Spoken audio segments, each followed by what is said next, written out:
தினசரி நம்ம சேர்க்க வேண்டிய விஷயங்கள்ல ரொம்ப முக்கியமானது பழங்கள்.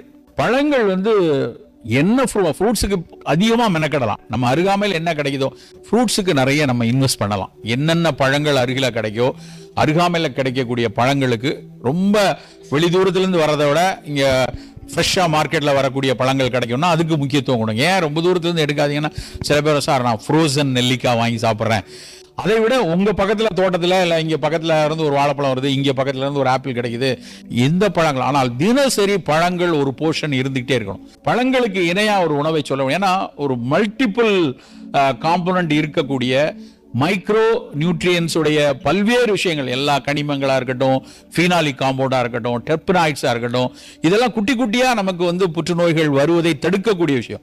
அதுவும் கலர்டு ஃப்ரூட்ஸ், நல்ல பர்பிள் ப்ளூ கலர். நவ்வாப்பழம் நம்ம ஊரில் வாயில சவைச்சு சாப்பிட்டுட்டு நாக்கெல்லாம் ப்ளூவாக இருக்கணும் ஒருத்தன் காட்டிட்டு இருப்போம் நாக்க. இங்கே இப்போ நவால் பழம் ரொம்ப குறைஞ்சி போச்சு. இப்போதான் சொல்லி சொல்லி சாப்பிடுங்கன்னு பசங்களை சாப்பிட சொல்கிறோம். அது ஒரு பெஸ்ட் ஆன்டி ஆக்சிடென்ட், அதை நம்ம எடுத்துக்கணும். இந்தியாவில் நிறைய பேர் ப்ளூபெரி வாங்கி சாப்பிட்றாங்க. எனக்கு கோவமா வரும். 50 கிராம் நட்ஸ் அண்ட் ஸ்பைசஸ் கடையில் 400 ரூபாய்க்கு விற்கிறான் ப்ளூபெரி. ஏன் நீ இது வாங்குற, நம்ம ஊர் நவாப்பழம் இருக்காது சாப்பிடியா அப்படின்னா, இல்லை சார் ப்ளூபெரியில் எங்கள் மச்சினா அங்கே இருக்காரு, அவர் வரும்போதெல்லாம் வாங்கிட்டு வருவார், அது அவ்வளோ நல்லதாகும், ப்ராஸ்டேட் கேன்சர் வராது சார் அப்படிமா. நம்ம ஊர் நவாப்பழத்தை சாப்பிடு அப்படின்னா அது அவங்களுக்கு ஒரு இது இருக்குது. ஸ்ட்ராபெரி மட்டும் அவ்வளோ ஒன்றும் சிறப்பாக தெரியல.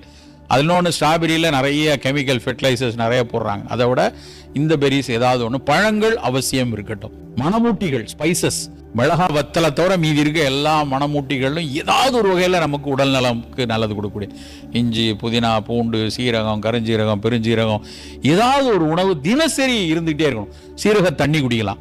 சீரகம்னாலே சீர் அகம் வகை, வயிற்றை சீர்படுத்துவதனால தான் அது சீரகம்னு பேர். ஸோ சீரகம் எடுத்துக்கொள்ளலாம். பெருஞ்சீரகம் சொல்லக்கூடிய சோம்பு, அது டைஜஸ்டிவ் இதுக்கு அவ்வளவு நல்லது. கருஞ்சீரகம் ரொம்ப ரொம்ப முக்கியமான ஒரு உணவு. நிறைய நேரம் திரும்ப திரும்ப கருஞ்சீரக எண்ணெய் ஒரு 10-15 சொட்டாவது நீங்கள் உணவில் சேர்த்துக்கொள்ளுங்க. 40 வயசு 45 வயசுக்கு மேலே கருஞ்சீரக எண்ணெய் அப்பப்போ நம்ம எடுத்துக்கொண்டே இருக்கலாம். இஸ்லாத்தில் அவங்க கருஞ்சீரகத்தை எப்படி சொல்கிறாங்கன்னா, மரணத்தை தவிர மற்ற அனைத்தையும் வெல்லக்கூடிய ஒரு எண்ணெயாக கருஞ்சீரகத்தை இஸ்லாத் சொல்லுது. அப்படி ஒரு சிறப்பான ஒரு காலந்தொட்டு ஒரு 2000 வருஷம் முன்னாவா இதை பேசியிருக்காங்க அப்படின்னா அதில் ஒரு பயன் இருக்கத்தான் செய்யும். நெல்லிக்காய் ஒவ்வை சொல்லியிருக்க, அதிகமான ஒவ்வை காலத்துலேருந்து நெல்லிக்காய் இருந்துட்டு இருக்கு, இன்னைக்கும் கிடைக்குது. ஆனால் நெல்லிக்காய் எத்தனை பேர் கொண்டாடுறாங்கன்னு பார்த்தா ரொம்ப வேதனையாக இருக்கு. நான் ஒரு தடவை எங்கள் ஒரு பண்ணைக்கு போயிட்டு வாசுதேவனூர்லேருந்து போகிறேன். வண்டியில் போகும்போது ஒரு இடத்துல அவ்வளோ பெரிய நெல்லி தோப்பு கொத்து கொத்தாக காய்ச்சிருக்கு. அதை பார்த்தவொடனே நிறுத்து வண்டி அப்படின்னு சொல்லிட்டு அந்த தோட்டக்கார்ட்ட போய், சார் அவங்க நெல்லிக்காய் வேணும், எங்களுக்கு எடுத்துக்கலாமா வாங்கிக்கலாமான்னா, அவர் மேலைகளையும் பார்த்துட்டு எடுத்துக்கோங்க சார். நான் உடனே அவர்கிட்ட, சார் எவ்வளோ விலை என்ன வாங்கிக்கலாம் அப்படின்னா, விலையெல்லாம் இல்லை சார், எவ்வளோ வேணுமோ எடுத்துக்கோ அப்படின்னா. என்ன எப்படி சொல்கிறாரு அப்படின்னா, அவர் யாரும் பறிக்கிறதுக்கு யாரும் கிடையாது சார், நான் சும்மா உட்காந்துருக்கேன், பறிக்கிறதுனா 6 கிலோ 5 ரூபாய்க்கு வாங்குறான் சார் அப்படின்னா. அவ்வளவு வேதனையாக இருந்துச்சு. எவ்வளவு சிறப்பான நெல்லிக்காய், கிட்ட நிற்க முடியாது மற்ற கனிலாம். நீங்கள் நியூட்ரிட்டிவாக வச்சு பார்த்தீங்கன்னா, அது விட்டமின் சியாக இருக்கட்டும், ஃபீனால்ஸாக இருக்கட்டும், அதில் இருக்கக்கூடிய ஆன்டி ஆக்சிடென்ட்டாக இருக்கட்டும், டேனின்ஸ்லேருந்து அவ்வளவு சத்து இருக்குது நெல்லிக்காயில். ஆனால் பறிப்பாருக்கு ஆள் இல்லாமல் கிலோ 5 ரூபாய்க்கு கொடுக்கறதுக்கு ஆள்லாம் வச்சுருக்கான். ஆனால் இதே ஆள்கிட்ட போய் கேட்டால், சார் நான் வேணாம் கிவி வாங்கி சாப்பிட்றேன் சார், அது விட்டமின் சி இருக்குது சார், அப்புறம் அப்படியே மேண்ட்ரியன் ஃப்ரூட் வாங்குறேன் சார், அங்கேருந்து யூரோப்லேருந்து டென்னிஸ் பால் மாதிரி ஆரஞ்சு பழத்தை வாங்கி பழமுதிர் சோழெல்லாம் அதை அடுக்கி வச்சுருக்காங்க.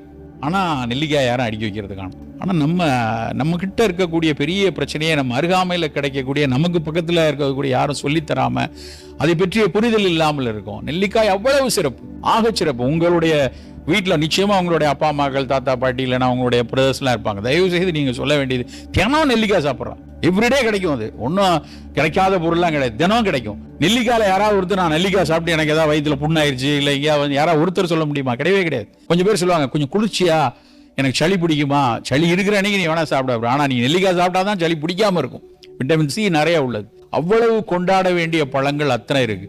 வாழைப்பழம், இப்போ நிறைய பேர் வாழைப்பழம் சாப்பிட்றதே இல்லை ஊரில். அது பிள்ளையாருக்கு 10 ஸ்டாண்டா மட்டும் தான் வச்சிருக்கான்.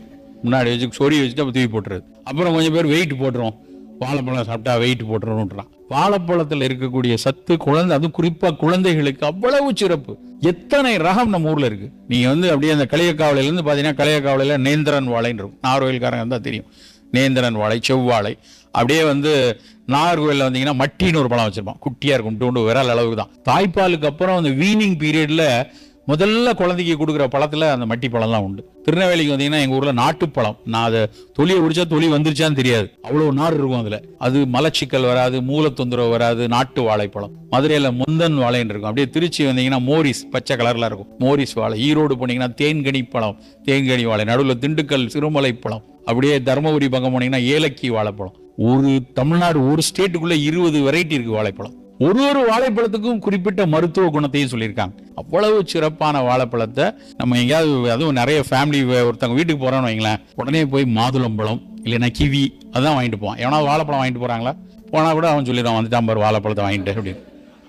ஏன்னா இந்த பழத்தின் மீதான புரிதலும் அறிவும் தெரியாதனால அதை அப்படியே நம்ம சிறுமைப்படுத்திட்டோம். வாழைப்பழம், நெல்லிக்காய். ஸோ பழங்கள் பிரதானமா வச்சுக்கோங்க, மணமூட்டிகள் பிரதானமா வச்சுக்கொள்ளுங்க. ஸோ உடல் நலத்திற்கு உணவின் மீதான அக்கறை ரொம்ப ரொம்ப ரொம்ப அவசியம்.